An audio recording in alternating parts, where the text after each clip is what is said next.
finest symbol of excellence in sports entertainment.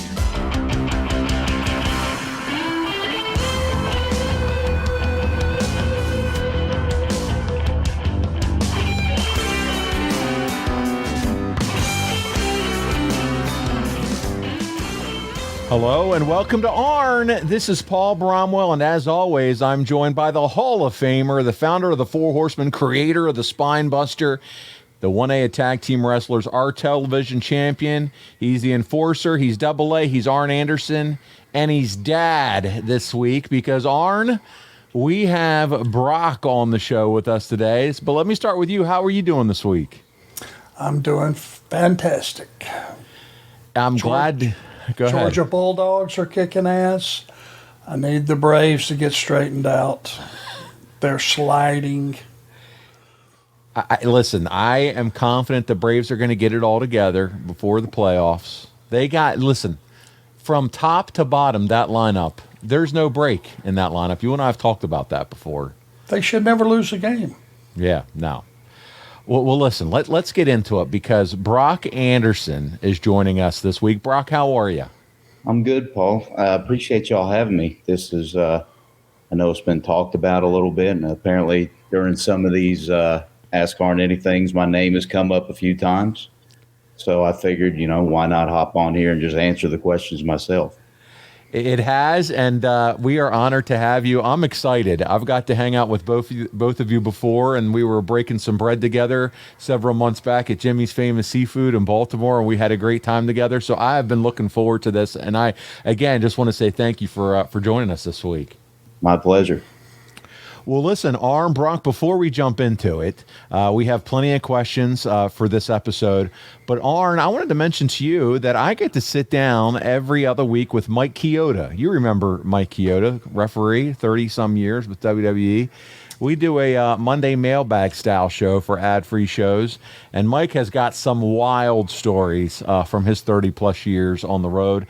And you want to talk about wild, you look no further than Marty Jannetty. And I want to play a clip of what listeners, if they sign up at ad-free shows, can hear and find out more stuff about. Mike and I were talking about Marty Jannetty. He recently did a Dark Side of the Ring. And so let's check out this clip and give our listeners a taste of what they could be in store for if they join us over at ad-free shows. I remember when he left, went to Europe or somewhere for like 2 weeks. And then I remember when he got back, he found the girl that he left because he had to get up and catch his flight early in the morning. And he left some girl at the house. When he came back, she was still there. I remember him telling me she was still there in the bed, but the room stunk. But she must have passed away in the bed or something. But he never killed her. That's a different story. So this is when he was a younger kid and something happened. A guy attacked him in a car and Marty lashed back. There's a rumor the guy died, dragged him in the woods maybe or something. Oh, shit. I never heard that story. Yeah. Wow. We're telling some stories over there, Arn, and we were talking all things Marty Jannetty, and he's an interesting character. Did you guys get to see the Dark Side of the Ring on Marty? Oh, yeah. Yeah, I saw it. Now this. Mike starts telling me, I'm bringing it up to him on the show, and he starts telling me another story about Marty traveling and coming back and finding another girl that was dead in his bedroom when he came back. So, listen, you got to catch the mailbag. You never know what stories you're going to hear Mike Chioda talk about. We got Nick Patrick over there as well. He has his own mailbag style show. He's on with Casio, and thousands of hours of bonus content. And they're offering a special promo right now. So, listen, it's save 20% off the first month by going to adfree20.com. That's 20% off the month. The first month right now, adfree20.com. Plus, not only all that, you're going to get Arn and I's bonus for the month of September, which we're going to do a little overrun of Ask Arn Anything this month. And so you don't want to miss out on it. Check it out, adfree20.com. But as I said, at the top of the show, we're taking a break from walking through Arn's career. We have Brock Anderson with us today. Guys, are you ready? Brock, are you ready? Oh, yeah. For the questions? Let's do it. All right, so here we go. We're going to jump in with Miss Amy Vaughn. She's a huge fan of ad-free shows, and she's got a number of questions. So here we go, guys. Some of these questions you both can answer, so just take your time, and we'll go back and forth here. She wants to know both of your middle names and asks if either of you were named after anyone in particular. So, Brock, we'll start with you. What's your middle name, and were you named after anybody in particular? So I'm the only one in the Lundy family without this middle name of the boys. It's Alexander. Now, if Brock Dad wants to, Alexander. Okay. yep, if Dad wants to take that away and tell his middle name. Go ahead. Yeah, Anthony for me and Anthony for Barrett. Okay. Brock, I wanted to have different, and that just is a strong name, Alexander, for me. I like it. The mom gave them their first names, which were very unique. Barrett and Brock, cool names. Those names you remember, and that's why. She's smarter than me. I like it. So Brock Alexander, and then yeah. So that's fun. I love it. And Amy's bringing all kinds of fun questions this week. Stuff that we don't normally get to talk about. Brock, one of the questions that she also had was, listen, you were born in 1997. She wants to know when you realized who your dad was, as in Arn Anderson, the founder of the Four Horsemen. So at what point in your life did it really kind of hit you who he was in professional wrestling?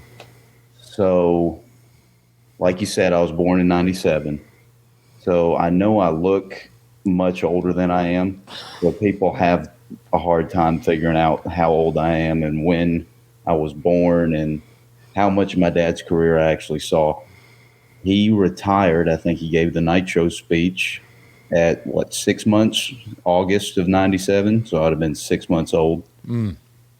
So I never got to see him wrestle. We were talking about this at a signing in New Hampshire this past weekend. It came up at a panel. The first real moment I remember realizing he was somebody that had to do with this whole big theatrical production that was wrestling was WrestleMania 18. It was his first WrestleMania with the company. He had brought us with him up to Toronto, and we were up in the big in the Sky Dome. They had like the big air boxes, like almost in the ceiling. And I think we were in there with Christian's parents, believe it or not. And I remember we were sitting there and we were watching the match, Rick versus Undertaker, and they're having this match. And I can't see. I'm 4, and it's like 1,000 yards to the ring, it feels like, from all the way up there. And my mom kind of gives me the Iggy and just says, hey, you want to watch this? Okay. So I'm watching, and I just see this little ant creeping down the side of the ramp. And he's just ducking, and he slides in. And when he slides in, I look up to the big Jumbotron right there. And it's my dad, and he hits the Undertaker with a spine buster. So most people think, wow, that must have been really cool to see. This is the flip side of the coin, being in my shoes. Yeah, he hits the move, big deal on the Undertaker. Yeah, okay. So he slides out of the ring. He takes one 6-inch jab from the Undertaker and hits the deck.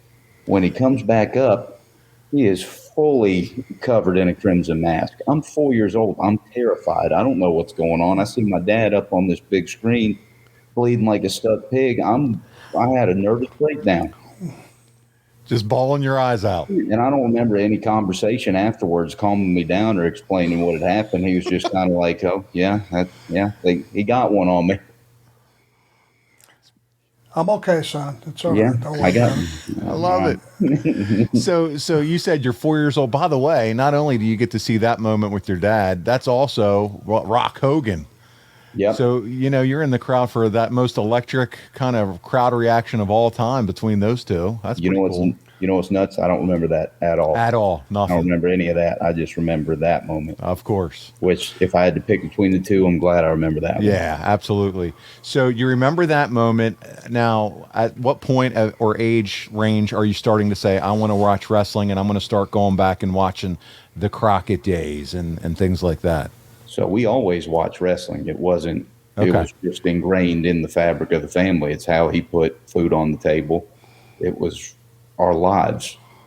So when I started, back in the day, we had a big DVD case full of VHSs.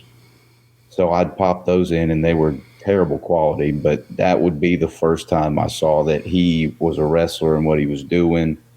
WCW tapes, we still got them up there because they're cool to have.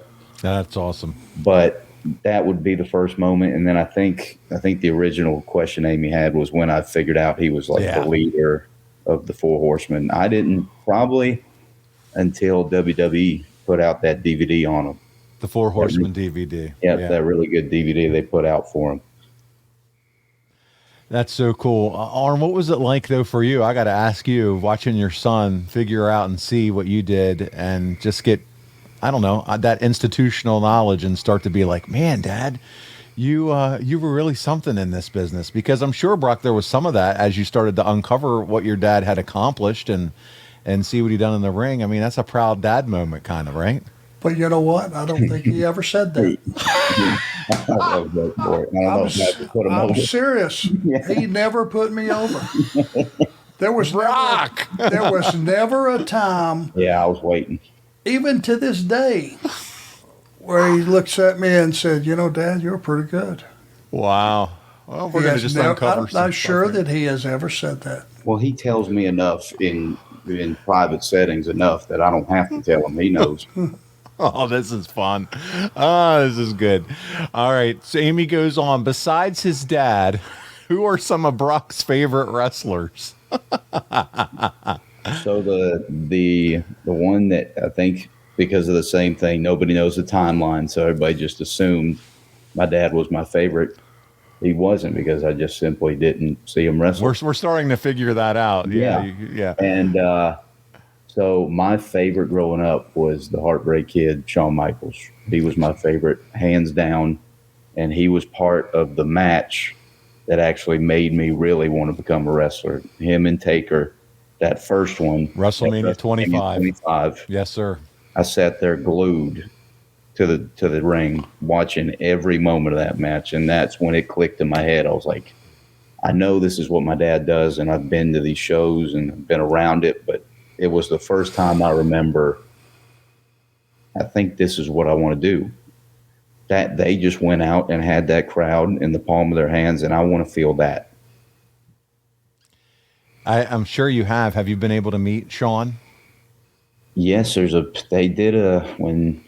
WWE did a Raw in Charlotte, I remember he brought me and two of my buddies down early, and there's somewhere around here, there's a picture with me meeting Shawn. That might have been the only time. So cool.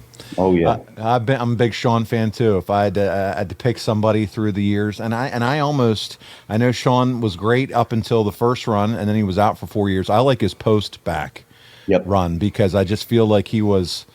It didn't matter if he won or lost, but his in-ring work was next level, and his attitude was great. It was just so much fun to watch him come back because you never thought you were going to see him again. And so I think you just treasured him as a Shawn Michaels fan that much more. And that's a huge thing with the guys in the business today. It's were you a Brett guy or a Shawn guy? Right. And because of my age, I never saw Brett wrestle, but I saw that second run of Shawn, and he was my favorite hands down. So I always say, I'm like, you're not going to like it, but I was a Shawn guy. There you go. And that match with Undertaker is a good choice because it covers all the bases. It if you want to sit down and since somebody's never seen a wrestling match and you want them to have a favorable impression, you sit them down, show them that match. It's all the emotion, everything, and those two of the best of all time. Most people's Mount Rushmore could easily find Taker and Shawn on it, and it's one for the books. Amy wants to know: is Brock a reader? If so, what book is he currently reading or just finished? I have very rarely read unless it was a required assignment. And that's probably a bad quality that I need to work on. But I really only grab books that interest me. I mean, but it's not like, it's usually autobiography. So I got like 3 that I have that I need to read. 1, Chipper Jones, favorite baseball player of all time growing up. 2, Randy Travis. And 3, Matthew McConaughey's. I still got those 3 that I got to read. All right, there you go. I like it. And hey, listen, a lot of people aren't big readers with everything going on nowadays and social media. A lot of people reading is usually on their phones, scrolling through Twitter at this point in life. So It took the place of Cliff Notes, right? yeah. They'll go online and get the abbreviated version. Everything you need. Amy wants to know, when are we getting a new Brock Anderson T-shirt design? She wants some new Brock Anderson gear. Yeah, because I've been rocking that one for a little bit now. But it looks, if I don't mind bragging, it looks pretty sweet. I kind of dig that one. Yeah, it's Maybe I could just offer a different color combination on that one. We could put it out there. Maybe if someone comes up with a new cool design for you to check out. Okay. Yeah, if that be anybody cool? has any ideas that they want to send in, I'd be happy. We know to. a couple designers. We could figure something out for you. We happen to know somebody that has a couple of stores you can post them in too. There you go. Imagine that. Yeah, You're connected. I don't know if you know this, but you're connected. It would pay for you to be more of a fan of your dad. Okay, Yeah, I'm I'm just gonna saying. start putting them over tonight. Yeah, there you go. No, he won't. No, he absolutely won't. Did Brock ever get any slack at school when he would tell people, or people would see his dad and be like, "That is Arn Anderson," and Brock say, "Yes, that's my dad." Did people not believe him, or to even realize what that meant, that Arn Anderson was his dad? So talk about that as you're growing up, Anderson. What was that like? So being from Charlotte, still living in Charlotte, I remember when we were growing up, he would get recognized all the time. Now, he might not get recognized as Arn Anderson, but just Ann Anderson. I remember we were walking into Hardee's one time, and we were going to the beach, and we walked into Hardee's to use the bathroom, and this guy was standing in line, probably had just got off work, and he looked over and the light bulb went off. And as Dad was ducking into the bathroom, he said, "Man, Ole Anderson." And before he could get Son out, he said, "Nope," and hit that door right into the bathroom. So that guy didn't know what to think. But yeah, in being in Charlotte, I remember a lot people coming up and just saying thank you at dinner or whatever, and seeing them on the street. Heck, it was so nuts. I can remember visibly that up to a certain point, he would still put Anderson on a dinner reservation.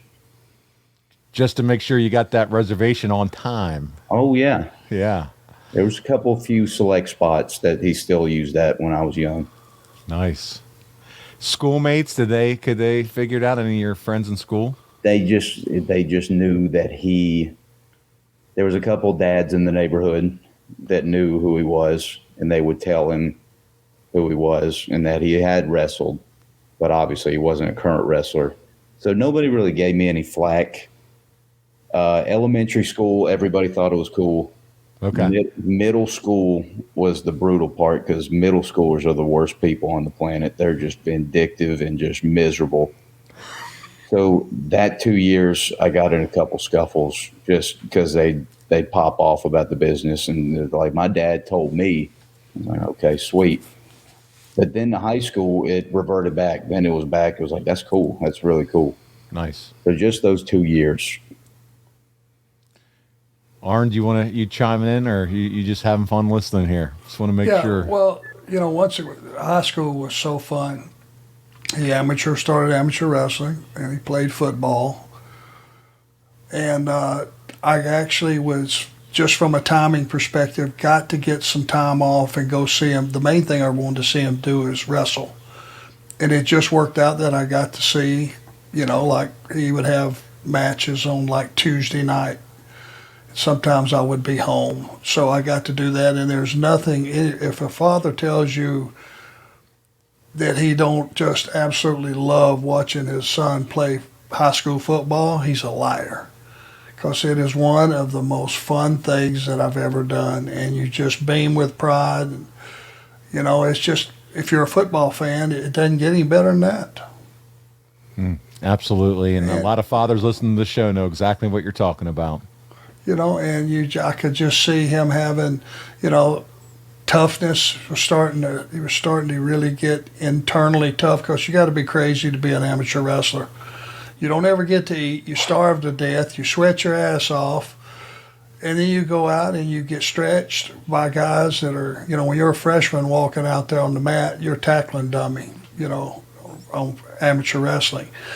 And if you stick with it, it means you're unique, because a lot of guys don't last past the first, I'd say, week, Brock, in amateur wrestling? Those heavyweights, we had a problem getting a heavyweight. So they'd get some big old lineman from the football team, and they'd usually last a week before they said, hell with this, I'm not doing this. This is ridiculous. It's a miserable existence being an amateur wrestler for all the reasons he just said, just appetite. The cardio is probably the hardest cardio for any sport there is. And just rolling around sweaty on everybody in that hot, humid environment.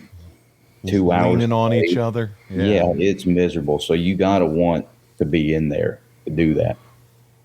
We want to pause this episode of The Arn Show right now to talk about one of Arn and I's favorite things to do besides watching wrestling and football. We love sitting around the table with family and enjoying a good meal. And we want to let you in on a little secret. We found the key to dinner time success, and for us, it's all about variety. Well, HelloFresh has got it figured out. They keep your taste buds on their toes with 40 chef-crafted recipes to select from every week. From family-friendly to fit and wholesome, that's right, they got the cheat meals and the splurges all covered. You're guaranteed to always find new and exciting recipes to try and love. And this fall, we all know you got places to be, and standing in the checkout line is not one of them. So leave the meal planning and grocery shopping to HelloFresh. With pre-portioned ingredients and easy step-by-step recipes delivered to your door, you'll save so much time and cut out the hassle. I don't know about you, but it seems like my family is hungry all the time. Guess what? HelloFresh has that covered too. You can add snacks, sides, and more to your weekly HelloFresh order. Just simply shop HelloFresh Market and take your pick from a curated selection of over 100 add-on items. Man, that is a home run. I tell you what, between the kids, practices, school schedules, the shoot job, sitting down to record podcasts, time is of the essence in our household, and HelloFresh has saved the day. Between ease of use and variety, Arn and I both give our stamp of approval on HelloFresh. And you will too. Just go to HelloFresh.com/50ARN and use code 50ARN for 50% off, plus 15% off the next 2 months. That's right, it's HelloFresh.com/50ARN and use code 50ARN for 50% off, plus 15% off the next 2 months. We are upping the game. I'm telling you, you're not going to regret it. It's America's #1 meal kit. And let them know the Enforcer sent you. We have another question here from Amy. She's got a lot of them, but they're good questions. These are great questions, getting to know you a little bit. She wants to know if you like football as much as your dad, and if so, who are the teams that you follow? Oh, I love football. Huge Panthers fan. Went to the game last night. Whenever this comes out, it was the Monday night game. The Saints game. Okay. Yeah. We are not a good team, and it is miserable. But I still pull for them. It's tough, but God, is it brutal sometimes. He raised me to be a huge Georgia Bulldogs fan, and up until I went to school, I was like that. And, of course, it was like that because all the Georgia teams I watched would choke in the big game. Now that I've went off to school, I went to East Carolina, that's my team now. That's who I pull for. Of course, now they're on this Alabama-like run where they're just winning everything, getting number one recruits at the yin yang. Yeah, so he stuck with them. I got to stick with my alma mater. It's just another rib on me. It's just another rib now Yeah. that George is winning all the time. Yep. Well, Arn pulls for your team, but he Yes. does. Yeah. Yes, I do. I am very supportive of ECU. Watch them every chance that I have and pull for them. Of course, also the Braves. And I'm a Panther fan. It just, being the Monday morning quarterback, you just see that they're so close. Some of these games, if they lose for the Panthers, they're so close they could have won them if just this hadn't have happened or that hadn't have happened. It's such a small margin. And this city deserves, because Charlotte is a great city. It's a great city to raise a family. It's a great city to live. It's a great city to make a living. It's, you name it. I mean, if you don't believe it, move somewhere else and you'll find out. And Charlotte deserves a winner. And looks like the horizon's a little further away than what we thought. With all that said, we need the Braves to go on a hell of a run here. Need to find out where our pitching staff is, because apparently they're all just MIA all of a sudden. So if they can win a World Series, I think I'll be all right for a couple months. Yeah. I have a very close friend talking to Arn about this before, and he's a big Braves fan. And when they clinched against the Phillies in Philadelphia, that was a sweet, sweet moment. Oh, but yeah. now here they are, recently against Philadelphia, and I looked at the score last night, and it was like Homer, Bryce Harper, and I'm like, that's not going well. Wrong time to be cooling off. Yeah. All right, Brock, let's keep it going here. Would you like to stay with wrestling in a backstage capacity when you're done in the ring? I don't even know if you've thought that far yet. I haven't even remotely thought that far ahead. Yeah. If I'm fortunate enough to have a 30-year run where people want to listen to me when it's all said and done, then yes, I will entertain that notion, but that is not on my radar at the moment. Okay. This one's for both of you guys. Amy wants to know, when are you going to be coming back to the Kentucky, Tennessee, Missouri area? I need you to autograph my Slam Buddy. So do you guys have any future appointments or signings or anything coming up anytime soon? What is the state area? Kentucky? She's Kentucky, Tennessee, Missouri. Nothing is on the books at this time, but that can change at any moment. Mm-hmm. All right. We'll keep you posted, Amy. That's one of the things we try to do here on the show is make sure you're aware of where Arn and Brock are going to be. Scott Golden is up next, and he says, Brock, what was the most challenging thing to learn in training? And Arn, is there anything that Brock has learned quicker than you expected? So we'll start with you, Brock. Most challenging thing for you to learn in your training? It is tough. I guess the most challenging thing would be just certain moves that you would watch growing up, and these guys made them look so easy. And then you get in there and try them, and you're like, this is actually pretty hard. Like that. When Triple H would send a guy off the ropes and scoop him up in like a sidewalk slam and drop him right on his knee, I always thought that looked great. And then I tried it, and I fell over with the guy, and it looked horrendous. So just little things like that, moves that you had watched your whole life, and these guys that were so good made them look immaculate. You get in there, and you're like, God, it's just a testament to how good those guys were. So I'd say that would probably be the toughest part of training. Yeah, I mean, that's the type of stuff that as a fan we look at, like you said, and we're like, oh, okay, I can do that move. But getting there and doing it completely different. Yeah. Because you're also counting on your opponent to do what they're supposed to do, your own balance. It's excellent, like Bret Hart, excellence of execution. There's a real thing to that, the technique. All right, Arn, is there anything that Brock has learned quicker than you expected?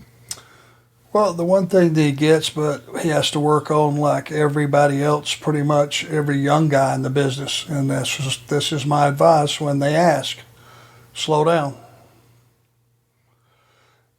Do not move on to something else until you have gotten everything you can get out of a particular move. If you're going to punch a guy in the mouth, okay, let me see what the effects are before you move to the next thing or the next attempt. Rushing is the biggest mistake guys can make. If I slam a guy and I look at the crowd like, oh yeah, you want to see another one? And if I look around and he's on his feet, why did I just slam him? It had absolutely no effect, and it's just a waste. And the audience can't tell you what's hokey and funky about it, but because it does hurt to get slammed. Anybody don't believe it? Come on over and I'll slam you. It hurts like a son of a bitch.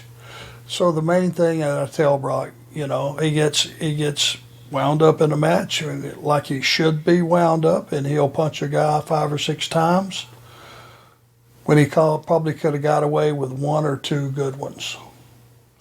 And he's picking that up. It's fundamentals. It takes a long time to learn the fundamentals in this business. There's giving a backdrop and there's taking a backdrop, and people don't realize how hard it is to do either one and make it look acrobatic. And that's a move that is supposed to be high, smooth, and it is like ballet. Some things aren't meant to be. They're meant to be a spine buster, supposed to be high impact. It's not ballet. I want to ask you, Brock, too, as we listen to your dad talk about the moves and taking them and some of the coaching that he gives you, what is that relationship like with you and your dad? Is it always smooth in terms of listening to the coaching and working on him? Has it been just great to have him in your corner? Or just like any father-son relationship, are there times where you're like, Dad, I got it, okay? I know. I mean, talk to us about having your dad, who was so successful for so long in this career, having him, I mean, as much as of a blessing that is to have that type of experience with you. Is there sometimes too where it's like, man, some of this I'm just going to have to learn on my own? Is there ever those moments? There is sometimes, just things he just never had tried or anything. But I think the only hiccup would be is if we're in there and he's telling me to do something that in my mind I'm like, I know, like, of course, like that's a given. But in his mind, he knows that even though it should be a given, it might not look that way. Okay. So when he says something like that, like slow down or something, and I think I am going slow, and then I watch it back, and I'm like, you know what, he's right. I could slow down. Good. There hasn't really been any hiccups. He knows, he can read on my face when I'm not happy about something. Frustrated. Or when I know, he knows what buttons to push and when to tell me what and where. And he'll admit this, and it's not a big deal, but when he has a match, I'll leave him alone. I'll let him get with his opponent or whoever it is, his agent or producer or coach or whatever they're called. And then I pull him aside and say, what do you want to do? I don't say, do this, do that, do this, do that. I say, what do you want to do today? What do you have in mind? And he's got a great mind already for the business. He understood the one thing. There's one cardinal rule you have to do if you're going to be in this business any length of time, is you got to make it make sense. It's got to make sense to you. It's got to make sense to the audience. And if you start with that building block, you can learn the business. But that number one is number one in my book. You got to make it make sense. And I think too, it goes back to, it's more than just Arn Anderson, the wrestler. Look what Arn did as a producer and as a matchmaker. He's known as John Cena's guy for so many years. So, and I know you're shaking your head, Brock, because hey, that's the experience that I have in my corner. So it's a little, I think for people, it's a little different when you have someone who has that level of experience in putting matches together too. For sure. Yeah. For sure. All right, let's move on. Brad Stanton is up next. He's great. This is great conversation. Great questions, guys. Our ad-free show and Twitterverse bringing it. Brad says, Brock, when you decided you wanted to wrestle, but your dad said you need to finish school first, what was your reaction? That's not the entire truth. Okay. So I told him, I think when I was probably 17 and a half, like that last semester of senior year of high school, I was like, I don't need to go to college. Like, this is what I want to do. I mean, if I got to go to Japan, whatever. And I think he could be about 30% sold on it. Wasn't all the way, but he didn't immediately say no. Now, my mom, on the other hand, absolutely shut the book on that. It was 100% I was going to school. I was 100% getting that piece of paper. And then after that, we would have the conversation. So I got that piece of paper. I took an extra semester, couldn't figure out accounting to save the life out of me. I had to take it a couple times. So I figured, finish with an extra semester, December 19. We started training January 2020. So right as soon as you got that sheepskin, right into the gym. Yes, sir. Let's go. Brad Stanton also says, do you see yourself doing anything in the business other than wrestling?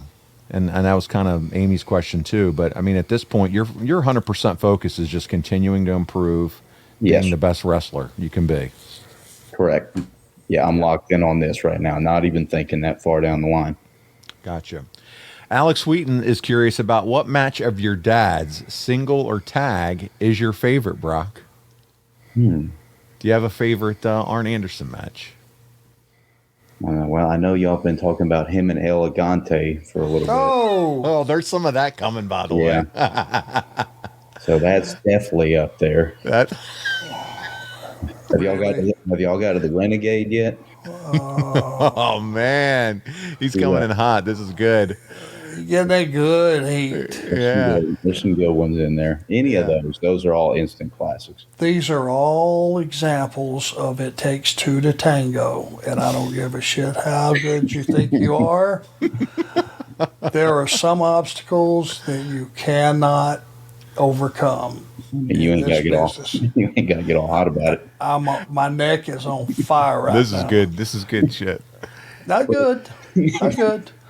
But on That's not good. Anything else? Yeah, on a serious note, probably all the ones that everybody expects. Him and Ole in the cage against the Rock and Roll. Rock and Roll, yeah. Saturday nights against the Rockers. Yeah, Telly and Arn. I was going to ask about that one. So there you go. Pops, I don't know if I have a favorite single match. Do you have a favorite singles match of your career, Arn, that you go back to? No? Not really. I mean, and you know, the fact of the matter is, it doesn't bother me at all that he doesn't sit. And the worst thing that could happen is him to become a version of me and just copy me, and that's not what we're about. Sure. Couple of things I think he should do, signature things, the Anderson stomp, the shoulders in the corner, spine buster, gourd buster, things like that that are one-off and power moves, and more or less you can fit into a greater style. A number of other things obviously surrounding it. You know, I don't want him to, or the audience to look at him as like he's just trying to be his dad. He can do so much more. He's so much more athletic than I was. I couldn't do a lot of stuff.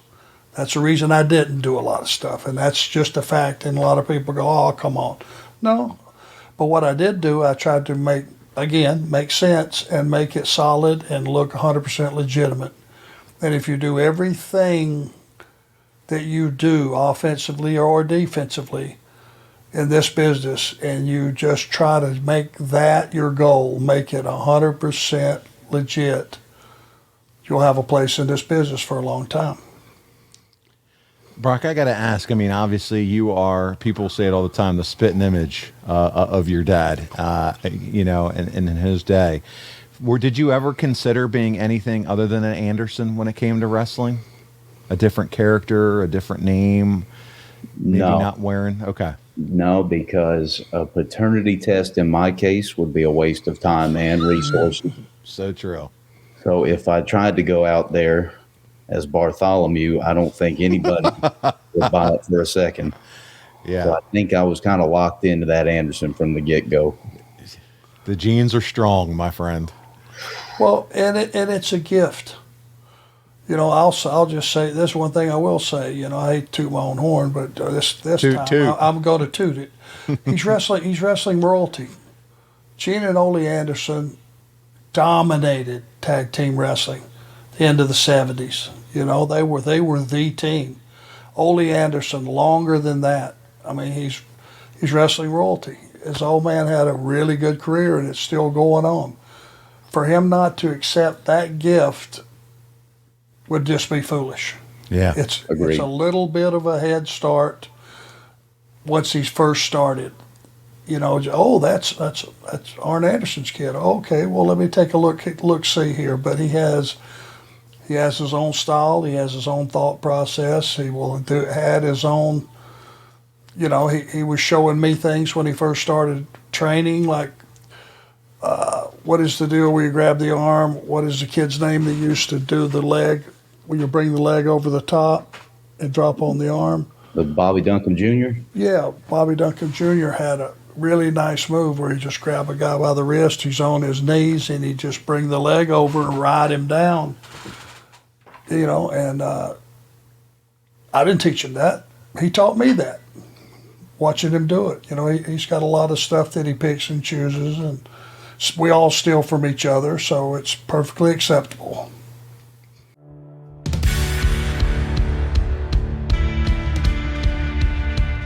Hey, it's Conrad Thompson from SaveWithConrad.com. Heads up, homeowners, all of a sudden your house is worth more than ever these last few years.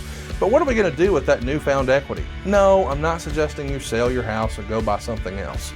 But didn't we all make this decision when we bought a house where we said, hey, someday we'd like to, and one day it would be nice if, maybe it's the dream kitchen, maybe it's an in-ground pool, maybe it's a man cave. But you've got this newfound equity, and I think we should use some of that equity to turn your house into your dream home with no money out of pocket. But even better than that, we're routinely helping folks do this, and they wind up with a cheaper monthly payment. So if you got the dream house you always wanted, with no money out of pocket, and your payments went down, how easy is that? Find out how easy it is to turn your house into your dream home with no money out of pocket right now at SaveWithConrad.com. We can't wait to hear about your projects. Tell us what your dream is. We're going to help you make it happen at SaveWithConrad.com. NMLS number 65084, equal housing lender. Woo!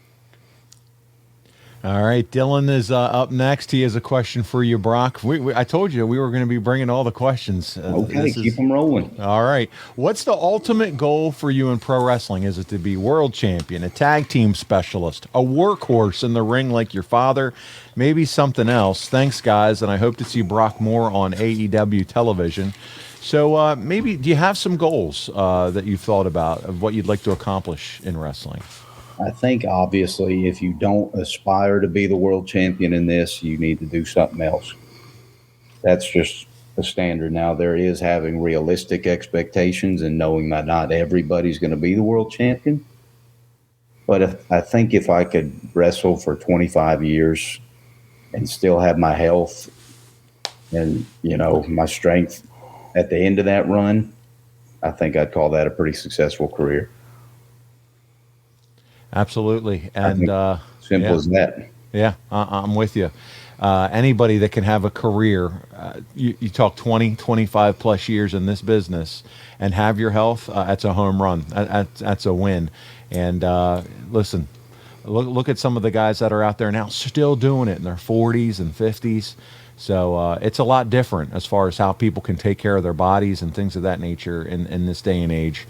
So there you go. Arn, did you have something you wanted to chime in with? I certainly don't want to cut you up. No, absolutely not. I just, you know, my hope for him is that, you know, of course, someday he's going to have a family, he's going to have a wife, he's going to have kids. And I've often said this is the greatest way to make a living on earth. Even though you are gone from home and you do suffer in that respect, you can still provide your family with a wonderful lifestyle and a wonderful life. And I hope that he is, you know, established enough in the business that he will always have a job. He will always have a paycheck. He will be smart with his money, which he already is. And that he will be able to look after his family and just continue the tradition of making a living in the wrestling business, because it's a wonderful life. You get up, you work out, get a shower, get a meal, go to work, wrestle at night. Come home or come to your hotel and start all over the next day, and it's awesome. And that's just, if he chooses to stay in the business like that, that's what I wish for him. And if not, guess what? He's got a degree, so he'll have another route if he chooses to go that way. There you go. Lauren Eason, he's back, and he has a question that you can both kind of answer. He says, on Brock's Wikipedia page, it states, at the time of this post at least, that he was trained by QT Marshall, Glacier, and Lodi. How was Brock's experience with the training? So we'll start there. QT Marshall, Glacier, Lodi, and how was that training? So first, when I started in January 2020, we went, Lodi has a ring 15 minutes from our house. So that is where I actually did a bulk of my training. And then when I went to, I had my tryout match with AEW. They signed me, and then from then I went to the Nightmare Factory a handful of times, worked with QT. It was a really great experience. QT would be obviously in Jacksonville with us too. Now, Glacier, on the other hand, I have only met one time. Okay. And he had just gotten off his knee surgery. I think he had a knee replacement, so I don't know how that got on there, but I've only met him once, and it was a great meeting, but no, he did not have anything. Never trained you. No. All right, well, that's good. We're clarifying Wikipedia right here and there. Someone can go fix that for us. Is there someone Arn might have wanted Brock to learn under as well? So, follow-up question. Arn, is there someone that you would have loved to see Brock? I was just tried to keep an eye on who he was in the ring with, and right away you can tell how green somebody is or how reckless they are. And I just wanted him to be in the ring from day one with someone with more experience than him. Number one, that's how you get better. Number one, that's how you protect the guy you're working out with in there. Two guys with no experience is a car wreck fixing to happen.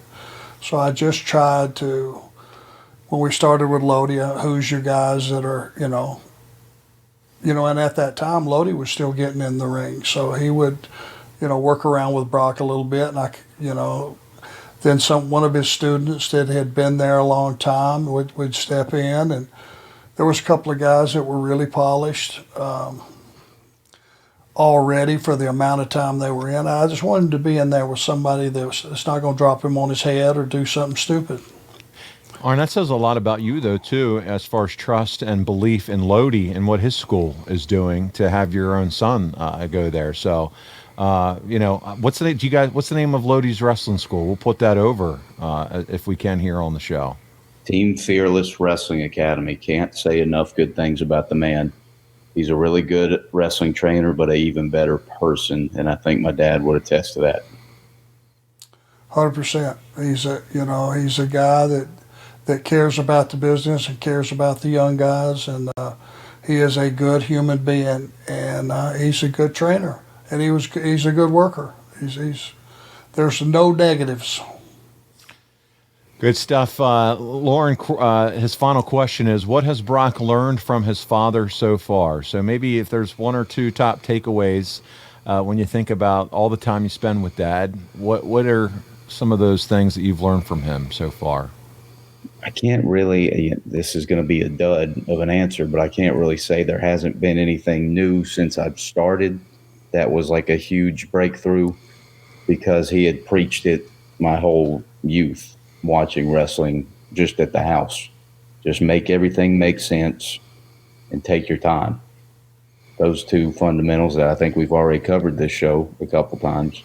He hammered that my whole life. If we saw something that didn't make sense, he would point it out, and he'd tell me why it didn't make sense and how they could have fixed it. So nothing really since I've started training that was a major breakthrough, but just those two concepts. I mean, I don't know if Dad can remember anything that he might have had to smarten me up to. No, the only thing missing with Brock are reps. He understands, he comprehends, but this is a business that you cannot get better at. You can run decathlons, you can do Sparta races, you can amateur wrestle, you can play football, you can do anything athletic you can think of. That does not prepare you for being a professional wrestler. The only way you can learn is through trial and error, live reps, and hopefully back to back to back at some point. Because you remember yesterday what you weren't comfortable with and you can fix it today. If you do something that you weren't happy with and you don't have a chance to get in the ring for months, when are you going to fix it? And in front of a crowd. And the main thing is connecting with the crowd, however that is, whether it's through your microphone work, through your wrestling work, you just looked incredible, or you got a hell of a gimmick. You know, there's a lot of ways to connect with the audience. Main thing is repetition. Repetition, the key to learning in so many things in life, including the wrestling business. We're going to switch gears here and ask a couple fun questions. So Jack is up next. He says, "Hey fellas, I'm home recovering from reconstructive ACL surgery. Any movie suggestions from you guys? I love the show." So guys, what are some favorite movies that you can recommend to Jack as he's laid up at home? Pops, I'll let you take the first crack at it. I'll fill in some blanks. Does he have Netflix? Let's assume he does. Yeah. And on all that stuff? Yeah. I'm more into binge watching series. Okay. Ozark. Good one. Unbelievable. If you're not watching Yellowstone, you need to go find a cliff and jump off of it. It's just that good. It really is. The Lincoln Lawyer. Awesome. So well written. Really, really good stuff. Those three we've really enjoyed watching them, and we'll binge watch them. I'm going to give them a plug because I think it's a good show. Brock hasn't watched it yet. It's Heels. Okay. Yep. It's about the wrestling business. Yes. And, you know, and it's a, you know, there's some expose about it, but what the hell? Have you guys gotten to watch? Where isn't there? Yeah. Have you guys gotten to watch the new Wrestlers on Netflix? The story of Ohio Valley with Al Snow. It just came out recently. I might watch that tonight. Yeah, we have not watched it yet. You got to watch it. But yes. You will love it. It's on the list. Yep. Okay. Yeah. Good. What about you, Brock? You can fill in some gaps here. Anything that you want to recommend, movies wise or binge watch, TV show wise? So what he didn't, this will be piggybacking off what he said. No movies, but those two series that he said, Yellowstone and Ozark, I started watching before him, and I smartened him up that he needs to watch them, and he just kept blowing it off like I didn't know I was talking about. He's like, all right, maybe I'll get to it, maybe not, I don't know.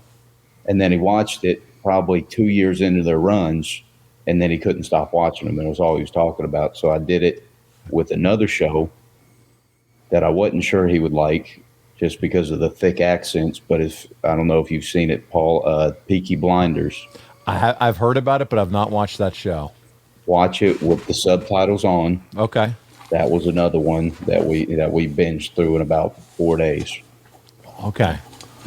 Peaky Blinders, it's on my list. I need to check it out. I've watched Ozarks, and I have not yet watched, don't kill me, Arn, Yellowstone. Oh, Paul. Come on. I know. That's un-American. It's un-American. My wife has. I have not, so I need to get in on it. Un-American, dude. Yeah, I know. I just lost some street cred with you guys. I suck. Bobby's up next with a non-wrestling question for both of you. What was your favorite 80s TV show, Arn? Brock, if you don't have a favorite 80s TV show, then what is one that stands out for you? So let's start with you, Arn. Do you have a favorite 80s television show?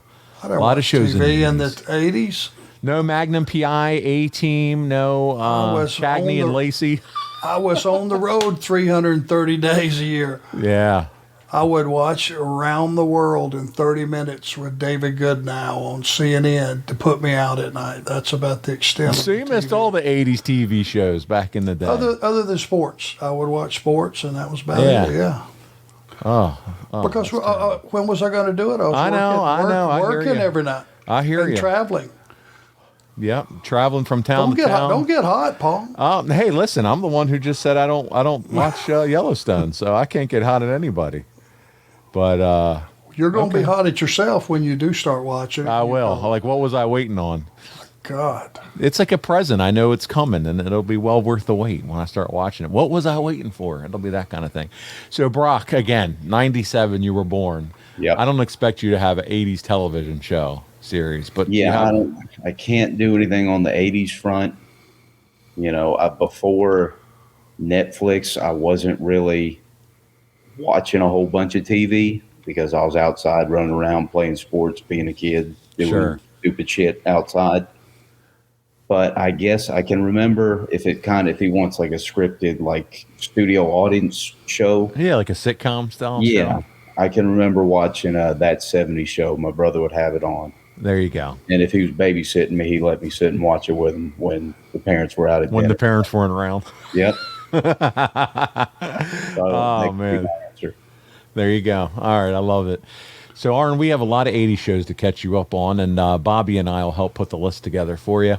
Resident accountant Michael McClanahan makes his return to the Arn Show with a couple of questions. He says, what was one advantage to having a parent in the wrestling business growing up?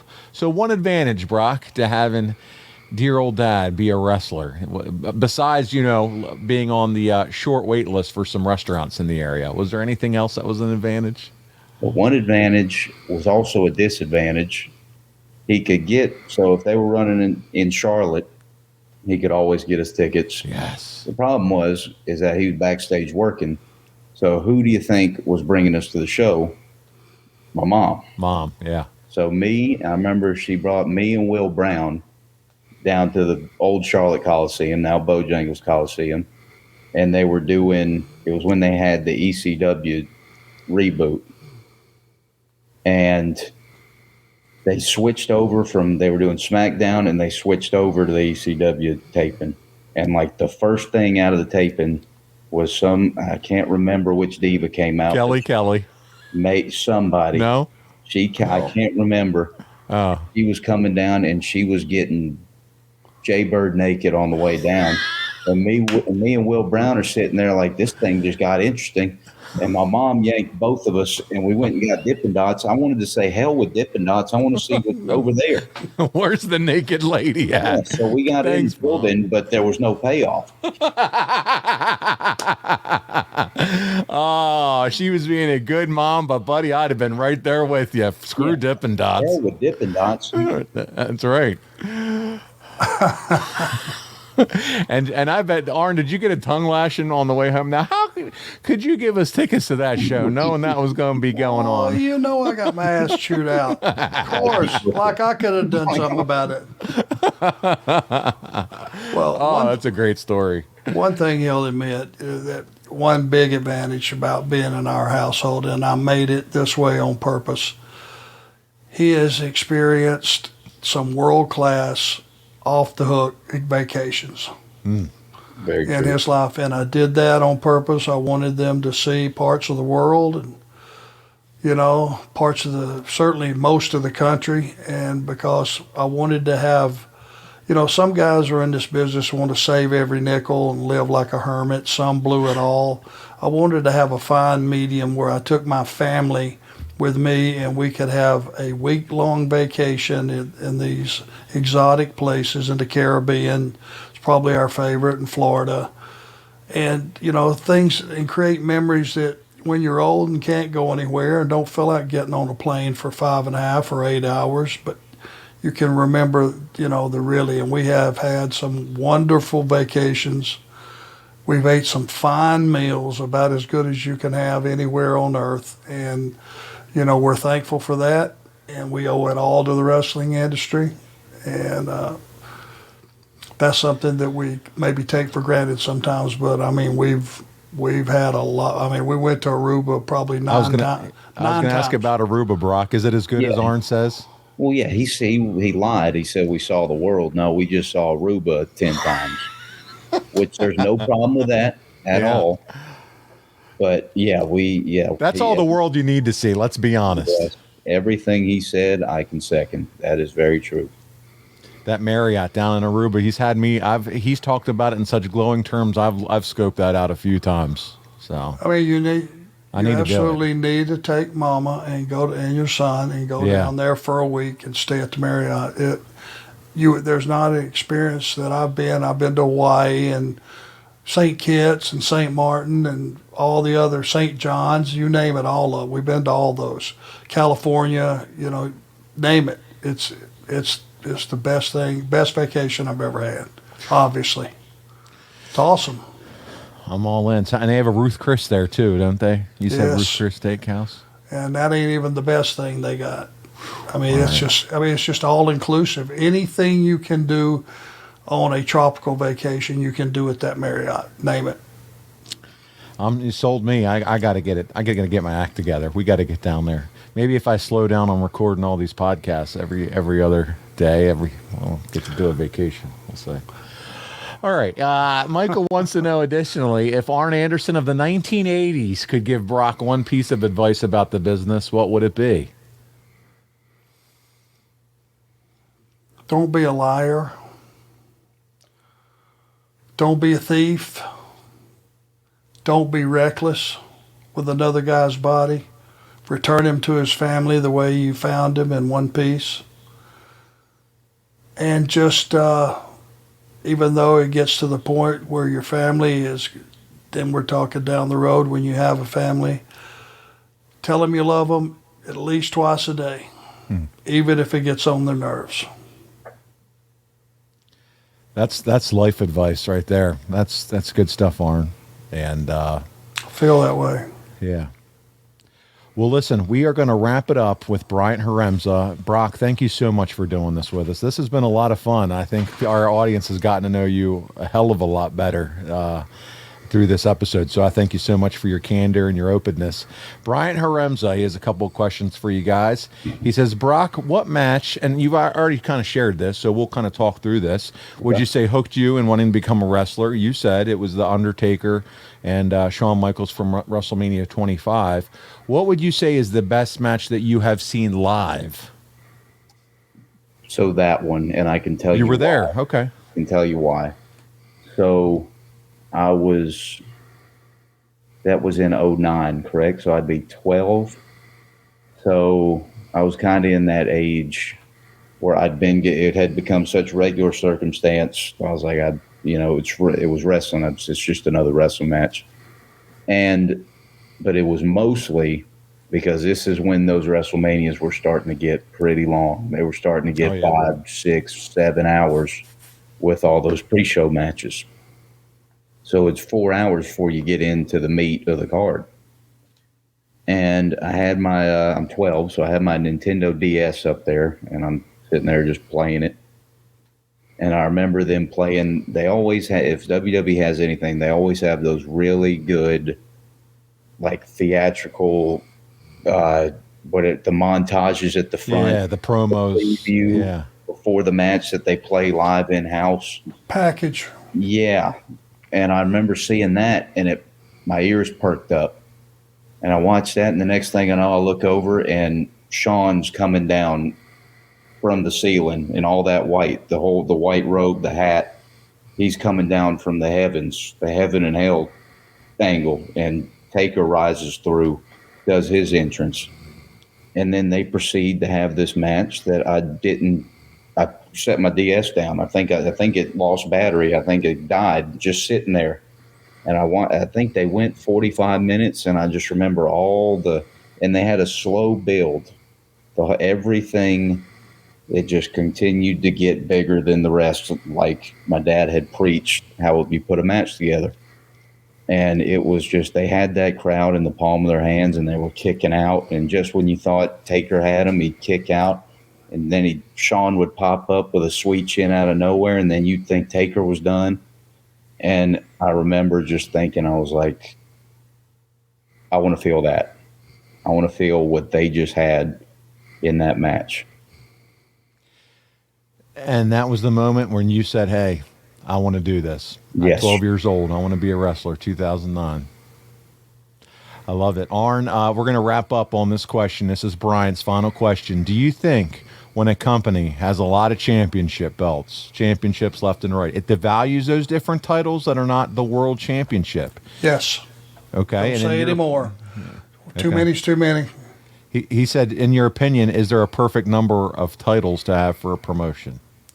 There's a champion, and then there's a mid-card / television title / championship. Then your main world championship is above that, and below that, I would think you could have your tag titles, and those 3 championships are plenty for any company. It covers all the bases. For me. Guys, yeah, For me. I'm with you. I'm with you. I think any more than that starts to get saturated, waters down the purpose of what a championship is there for. Brock Anderson, Arn Anderson. Brock, thank you so much for joining us this week on the Arn Show. No, I just want to thank everybody for their questions. Hopefully I answered them okay. Paul, Pops, thank you all for having me. This was fun. This was a great time, and that's going to wrap us up for this week. Thanks to all of our fans who contributed to the show, as you said, Brock.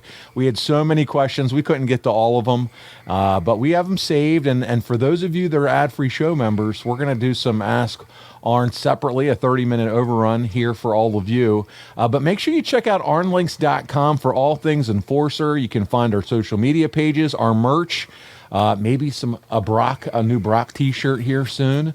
But you can also find the 4 Horsemen gear, the Horseman jacket and hat like I have here sitting behind me. So it's boxofgimmicks.com or arnlinks.com. There's 2 new designs, 2 new t-shirt designs, Enforcing. That is there by JD Hoop. That is a beautiful design t-shirt, as well as a new one from Dominic with the championship title belts on the t-shirt as well from the 4 Horsemen days. So check this out. Guys, next week we return Walking Through Your Career, Arn. We're going to be looking at July 1993, and it is Beach Blast 93. It's Ric Flair challenging Barry Windham for the NWA World title. Vader and Sid, the Masters of the Powerbomb, taking on Davey Boy Smith and the franchise Sting. Don't worry, Arn. We don't have to watch that mini-movie anymore. We're actually going to watch the match. Thank you. And we're going to see you, our man, Double A, team with Paul Roma to take on the Hollywood Blondes for the WCW Tag Team titles. Guys, remember, if your business targets 25 to 54-year-old men, you can advertise with us right here on the show. Check it out, advertisewitharn.com, and you can find out more how Arn and I will read your ad for your store, your merchandise, whatever you want to present here, right here on the Arn Show. That's right, it's advertisewitharn.com. On behalf of Brock Anderson and on behalf of the Hall of Famer, the founder of the 4 Horsemen, Arn Anderson, this is Paul Bromwell, and we'll see you right back here next week on another episode of Arn